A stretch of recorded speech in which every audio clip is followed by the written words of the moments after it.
just a few minutes from this cathedral where a queen is buried, lies a place where people used to dig up the dead. In the early 1800s, Peterborough became one of the last places where body snatchers would dig up corpses from the cemetery just up the road. But this cathedral holds another story. It holds the story of a queen whose marriage failure would shape English history.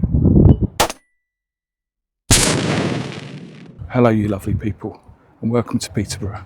It's my hometown, and not a tourist destination, and often at the top of surveys of Britain's worst place to live. None of these people have been to Luton, let's be honest. Not many famous people have come from Peterborough. It hasn't contributed much to Britain in the same way as perhaps Cambridge has, and it's just down the road.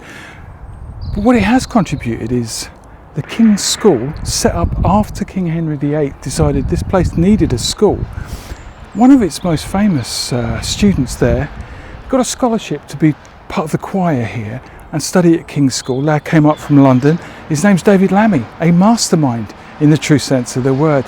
Yes, and he failed to answer the question about King Henry VIII on Mastermind. Who acceded to the English throne at the age of 9 on the death of his father Henry VIII in 1547? Henry VII. Edward VI. But yeah, he lived in Peterborough apparently and was part of the choir here. I think the only other famous resident was Joanna Dennehy, Britain's most horrible serial killer.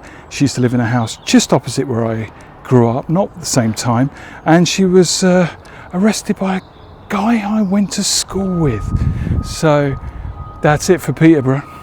I think maybe Jimmy Savile bought a house here for a while as well.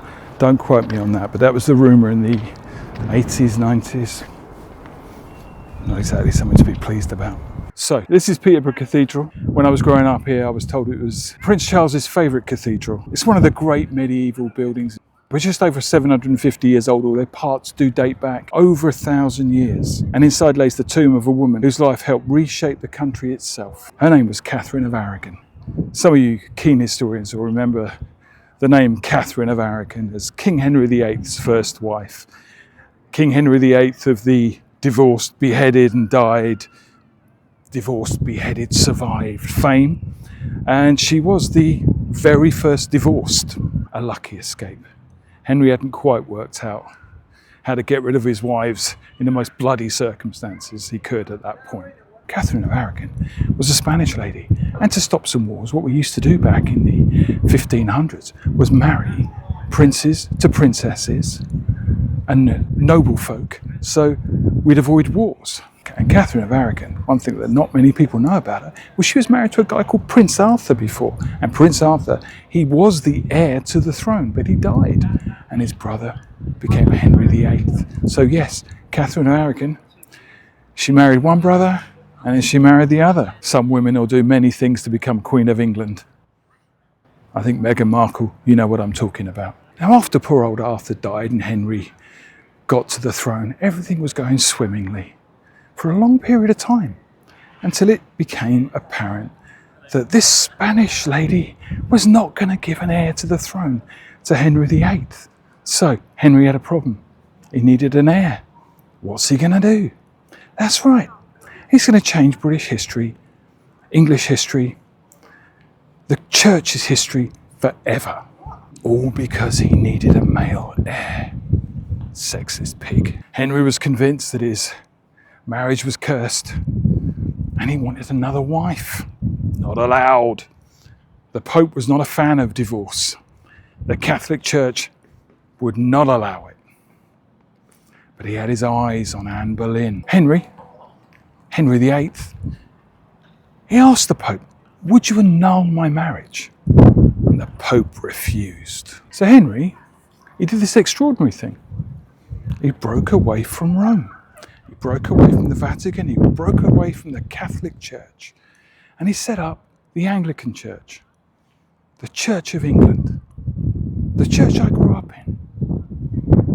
All because he wanted to marry Anne Boleyn and have a son. Poor old Catherine. Cast out. I'm pretty sure that this was the single biggest seismic shift in the last 1,000 years in England. We left Rome. We could now divorce, or at least the king could. So one of the interesting things about the Pope who refused to grant a divorce to Henry to get away from that horrible Catherine of Aragon so he could marry Anne Boleyn, it was Pope Clement VII. And Pope Clement VII is the Pope whose army was defeated in Siena by the devils. And he is the Pope whose father was killed in Florence Cathedral on Easter Sunday. And he was also imprisoned or fugitive or hiding out in Castel Sant'Angelo just outside the Vatican after the sack of Rome in 1527. So even though he was Pope, he kind of was hiding out and trying not to be found. So maybe if we'd have just ignored him. It's funny how all these stories just interweave. And Henry VIII went on to have a wretched marriage to Anne, chopped her head off, 4 other wives. I think he loved one of them. He got a male heir, Edward IV, didn't survive very long, the poor lad. But if he'd have stayed married to Catherine, we wouldn't have had Elizabeth I. And that is interesting, because Elizabeth I created pretty much the English-British Empire. And perhaps the reason why we're all speaking English now. Well, some of us. I'm in Peterborough, remember. And it's amazing to think, though, that a single divorce can change the course of English and British history. Elizabeth arrives, the Virgin Queen. I mean, she's killing a lot of people as well, you know, not many people survived her. But Britain spread its wings out into the world. For better, for worse. You decide. The strange thing is that Catherine, she was a Catholic lady, and she refused to accept that she was divorced. This thing didn't happen. She was still Queen of England in her own head, and I think she lived in Kimbolton Castle, not too far away. And until the day she died, she believed she was Queen of England. So whether she died a queen or not, either way, this is where her tomb is, inside there. Of course, I can't get in and show you because the bloody cathedral's shut. It would be, of course, but she remains one of the most famous queens buried outside of London. But while the Queen, or not Queen, lay buried in Peterborough Cathedral, a much darker story was unfolding in about 1830, just up the road, on Cowgate. And they say this place is the worst place to live in England. There you go, out of the cathedral, into Cathedral Square, birds flying by, Starbucks. It used to be Lloyd's Bank when I was a young man. HSBC, that used to be Midland Bank when I was a young man. I'm showing my age. The glorious Guildhall, that used to be the Guildhall when I was a young man. How can this be Britain's worst place to live, Luton? Seriously. Built in about 1660 to commemorate the return of the monarchy, because we should all celebrate these things, even though Oliver Cromwell's a local lad. So we're on Cowgate. Okay, the £1 million fountains don't work. And the interesting thing about Cowgate is I've never seen a cow on here. It's not called Cowgate because there was a gate to stop cows getting out. Gate, cow, is from the Old English word, coo. And gate is from the Norse, the Danish, the Viking, gata, which means street. So if you ever go to Stockholm, everything's called gatan. That's why. So Cowgate is Cow Street. So I'm guessing people used to sell cows down here. I've never seen it. Used to be HMV behind me though. Used to buy a lot of records there. Interestingly, I found out when I was in Scotland once that the plural of cow is cows in England, but Kai in Scotland. If you don't believe me, ask a Scotsman. Once a linguist, always a linguist. St John's Church, amazing building. And just behind it, the Golden Arches. What more do you want? Taco Bell. Nothing says Old English town more than a McDonald's and a Taco Bell. This is a very old English town. Peterborough. Used to be called Mead Hampstead.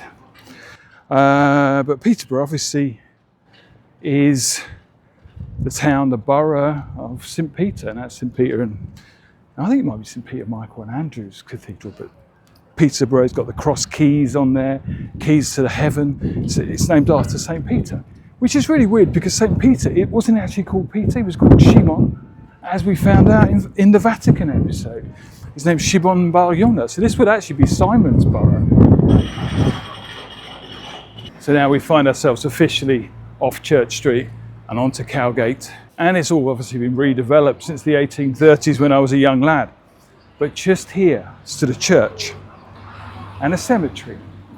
And it's one of the last places that people would dig up bodies on request for doctors to perform investigations, and they became the body snatchers. Because of religious beliefs, these poor young doctors had nothing to practice on. And I say that on a day when Britain's junior doctors are on strike. In 1828, Peterborough became one of the last places where body snatching was reported. A couple of dodgy individuals one night, probably related to me in some way, were seen loading bodies, dead ones, into the back of a cart. The alarms were sounded, screams and shrieks were heard through the streets. They got away and they disappeared into the night. There was even a story one night where bad information was passed to the body snatcher and he dug up the wrong grave, handed over the wrong body. Who knows if that's true? Probably was though, let's be honest. But it was here. The cemetery itself is now gone. Early in the 80s when they built the Queensgate shopping centre, they cleared all this land, and here Queensgate stands. As I was growing up as a young man, this was a terrifying place, not because of the cemetery, but because this roundabout here was on all of our driving tests. It's 3 lanes and it's terrifying. I went round it today.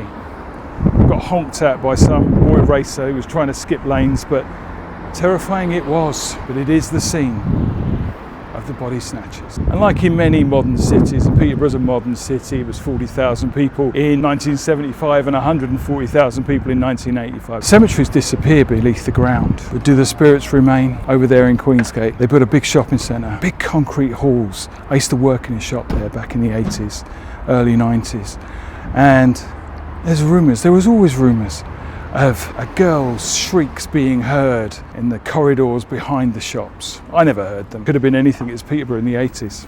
Could have been a couple of my friends up to no good. So here in Peterborough, my hometown, you got 2 very different grave situations going on. Down there in the cathedral, the grave of a queen, and back there in a graveyard where my dreams of passing a test on the 9th of March 1989 all died. Bodies being dug up was the least of my problems that day. Stalling was. This has been Heaven and Hell Travels in Peterborough, my hometown, place I only come to when I have to. Thanks so much for walking with me. And if you enjoyed this video, you might well like this one too. So click on it, see if you do. Thanks again.